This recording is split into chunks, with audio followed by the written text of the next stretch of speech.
შეიძლება ითქვას, რომ დილიდან შეკრების მთავარი ადგილი არის თბილისის საქალაქო სასამართლო, სადაც სხვადასხვა პროფესიის ადამიანები მოვიდნენ დილიდან იმისთვის, რომ სოლიდარობა გამოეცხადებინათ სინდისის პატიმრებისთვის და ისინი რჩებიან ამ დრომდე.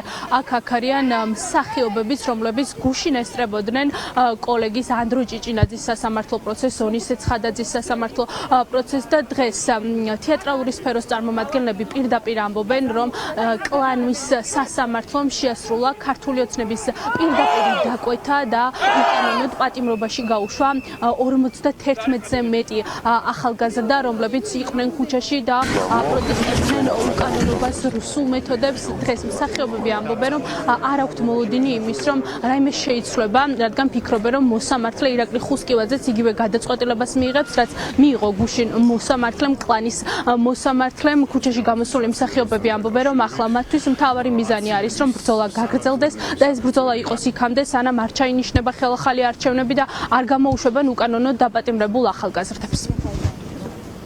რა ხდება მურუსიძის სასამართლომ და მურუსიძემ რამდენი დედა უნდა გაამწაროს ყოველ წელს და ყოველ მთავრობის დროს ეს იყო ადამიანი, რომელიც ამწარებდა დედებს და დღესაც ეს ადამიანი სტუდენტები ხალხო მართლა როგორი ოქროს ფონდი არის დღეს დაჭერილი და ორი კლასი თუ რაღაცა ორი კურსის მასწავლი მოსამართლეები ასამართლებენ. ეს არის წარმოუდგენელი. შარიკოვების არ ვიცი თუ მიხვდებიან კიდევ შარიკოვების ქვეყანაში ვარ. როგორ შეიძლება რომ გაჩერდე ან რაღაცა დათმო, ჩემთვის წარმოუდგენელი. ეს ბრძოლა არის ჩვენი რუსეთთან რამდენიმე საუკუნის განმავლობაში და ისინი ებრძვიან ჩვენს მომავალს, ახალგაზრდებს. ეს ლოგიკურიც არის.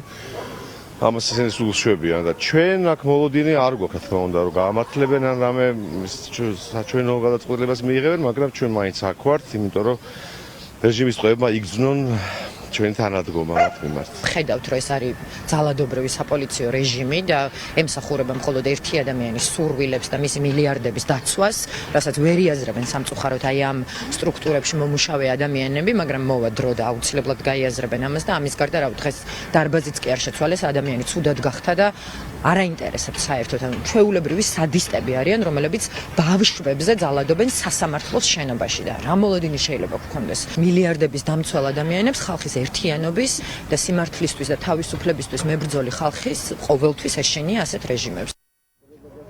დღეს მოსამართლე ირაკლი ხუსკივაძე 8 ახალგაზრდის საქმესთან დაკავშირებით მსჯელობდა, თუმცა სხდომათა დარბაზში იყო ხმაური. ამის გამო პროტესტის ნიშნად ადვოკატებმა და ოჯახის წევრებმა სხდომათა დარბაზი უკვე დატოვეს და ისინი რჩებიან თბილისის საქალაქო სასამართლოს ეზოში. საკმაოდ მძიმე იყო მათი ემოციური მდგომარეობა. გამარჯობა, პირდაპირ ეთერში ვართ. თქვენ დატოვეთ სხდომათა დარბაზი, ხედავდით საკმაოდ მძიმე ემოციური მდგომარეობა გქონდათ. გითხარით დღევანდელი სასამართლო პროცესი შევაჯამოთ, ასევე გითხარით რომელ პატიმართან იყავით? პატიმარი ყველა ჩვენი არის. ისინი არიან დღევანდელი ხელისუფლების ძალად დაკავებული ხალხი, რომლებმაც გამოხატეს თავისუფლება. თავისუფლება, რომელიც საერთოდ ჭირდება დღევანდელ თაობაზე, საერთოდ თავისუფლება ჭირდება საქართველოს.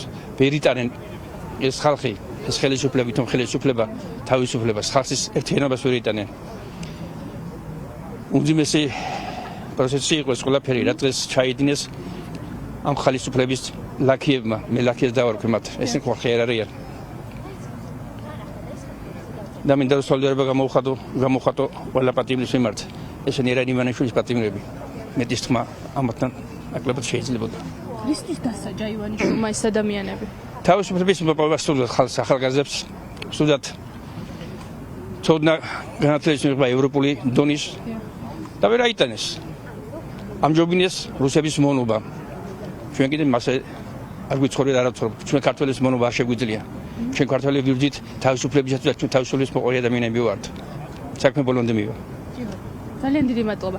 დღევანდელ სასამართლო პროცესს ესწრებოდნენ პოლიტიკოსებიც, აქ იმყოფებოდა ალეკო ელისაშვილი, ის გვახსოვს, რომ დააკავეს რამდენიმე დღის განმავლობაში იმყოფებოდა საპატიმრო დაწესებულებაში, მას ჰქონდა მძიმე დაზიანებები და გადაყვანილი იყო ვივამედის კლინიკაში და როგორც რამდენიმე საათის წინ გახდა ცნობილი, ალეკო ელისაშვილი ამბობს, რომ მას ვივამედმა დასკვნა, დაუმალა, დიაგნოზი დაუმალა, რადგან ჰქონდა ნეკნების მძიმე დაზიანება მოტეხილი, თუმცა პოლიტიკოს ამასთან დაკავშირებით შესაბამისად მედიკოსებმა ინფორმაცია არ მიაწოდეს და იქიდან გამომდინარე რომ ალეკო ელისაშვილის ჯანმრთელობის მდგომარეობა დამძიმდა, მან გადაწყვიტა რომ განმეორებითი კვლევები ჩაიტარებინა და როდესაც ის მივიდა სხვა სამედიცინო დაწესებულებაში, სწორედ იქ გაიგო რომ მძიმე დაზიანებები ჰქონდა და მოტეხილობა ჰქონდა ნეკნების არეში. ალეკო ელისაშვილი ამბობს რომ კლინიკამ ეს მიზანმიმართულად დამალა, რადგან არ ენახა საზოგადოებას და არ გაიგო როგორ სასტიკად გაუსწორდა მას რეჟიმი, თუმცა ალეკო ელისაშვილი ამბობს რომ ის ამ საქმეს მიყვება ბოლომდე და აპირებს რომ სამართლებრივად გააგრძელოს ამ საქმესთან დაკავშირებით. და რაც შეეხება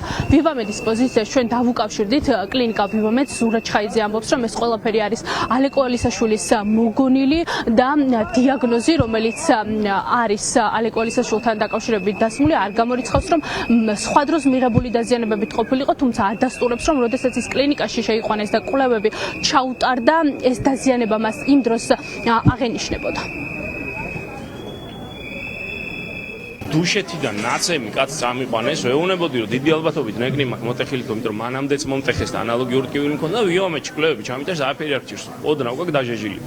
კი მიკვირდა, მაგრამ წამოვედი, თვენახევარი გავიდა, იმის მერე არ მიყვარს ეს ავადმყოფები, რაღაცა რენტგენები და ტომოგრაფიები, მაგრამ ისე მომიმატა ტკივილმა, ისე მომიმატა, რომ გუშინ წავედი ამერიკულ ჰოსპიტალში ტომოგრაფია გადავიღე და თურმე მოტეხილი მაქვს ნეკნი. მეხუთე ნეკნი მაქვს, ერთი თვის წინ მოტეხილი და ნერვი მაქვს შიგნით ჩაყოლილი. წარმოგიდგენ დიაგნოზი დამალეს და წარმომიდგენ ყველამ ვინცაც ნაცემ ნატყებს მოუწოდებ, ვისაც დიაგნოზი ვივამედმა იმას კი არა ქვია, ყველამ უნდა გადაამოწმოს თავისთავად, იმიტომ რომ მოიტყუ ეს დამალეს, რომ ეს ამბავი არ გამძაფრებული და გამიმეტეს ხა კი არ არის ეს სასიკვდილო ეს ნეკნის მოტეხილმა დავიტანჯე, არც დღემძინავს, არც ღამემძინავს, ვერც ბრუნდები ვარჯიში უცადე კი ნაღა მოკვდი ტკივილისგან. იმ ექიმს და ვივამედს არ მოუასვენე. სულ ეს ხელისუფლება არ იქნება, იმასაც ლიცენზია უნდა ჩამოერთოს და ეს საზიზღარის ავადმყოფი უნდა დაიხუროს. არიან ნაძირლები რეჟიმის გამპრავებლები. თეთრხალათიანი ჯალათები, აი საკონცენტრაციო ბანაკებში როგორებიც იყვნენ, აი ესეთ ზუსტად. ხელი რომ დაეფარებინათ, რომ არ ყოფილიყო, რომ კი ცემეს, მაგრამ ვითომ ისე ძალიან არ უცემიათ რა, ეგ უნდათ ეთქვათ, როგორ ჩანს. ჩვენთან ჩატარდა ეს აუცილებელი კვლევა, რაც იყო აუცილებელი და დიაგნოზიც იქნა დასმული. რომ მწვავე ტრამვა, ანუ მწვავე მოტეხილობა და მწვავე დაზიანებები ძვლოვანი სისტემის არ აღენიშნებოდა. იქ საუბარი იყო ძველ ტრამვაზე და იყო ცვლილება, რა თქმა უნდა, მაგრამ იყო ადრინდელი ტრამვის შედეგი სავარაუდოდ და არა მწვავე ტრამვა.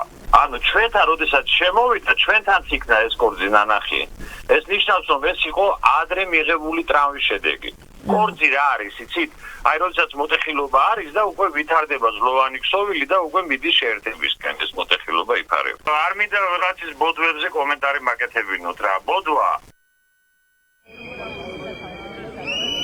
ამ წუთებში პროტესტი გრძელდება თბილისის საქალაქო სასამართლოში, სადაც რეჟიმის პატიმრების მხარდამჭერებმა მოიტანეს ბანერები, სადაც დატანილია თითოეული ამ პატიმრის სახელი და გვარი. საქართველოს ევროკავშირის დროშებით არიან აქ შეკრებილი ადამიანები და ამბობენ, რომ რეჟიმის პატიმრების, სინდისის პატიმრების გასამხნევებლად, დასაცავად ისინი ყველაფერს გააკეთებენ და ამ ბრძოლას გააგრძელებენ იქამდე, სანამ უკანონო ტყვეობიდან არ იხსნიან ამ ახალგაზრდებს და ქართული ოცნება არ ჩანიშნავს ხელახალ არჩევნებს. მადლობა, ეს იყო მარიამ მაკასარაშვილი.